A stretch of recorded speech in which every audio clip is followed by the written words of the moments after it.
শারীরিক নানান অসুস্থতার কারণে আপনাদের কাছে পৌঁছতে বেশ খানিকটা করে সময় লেগে যাচ্ছে, তার জন্য আমায় সবাই ক্ষমা করবেন। সেদিনের সন্ধেবেলায় উপস্থিত হয়েছিলাম মায়াপুর ইস্কন আদলে তৈরি এই মন্দিরের প্রাঙ্গণে, যেটি তৈরি হয়েছিল কৃষ্ণনগর বিষ্ণুমেলা সেবা সমিতির প্রাঙ্গণে।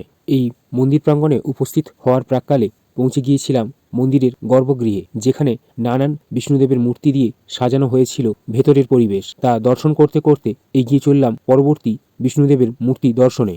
2026 বর্ষের বিষ্ণুদেবের প্রাঙ্গণে যদি আপনি উপস্থিত হয়ে থাকেন, তাহলে আপনার অভিজ্ঞতা জানাতে ভুলবেন না। কিন্তু শুধু বিষ্ণুদেব না, কোথাও কোথাও বিরাজমান মা লক্ষ্মী, কোথাও আবার ছোট্ট সেই গোপাল। তার মাঝে আকর্ষণের বিষয় হলো এই রাধাকৃষ্ণের লীলাক্ষেত্র।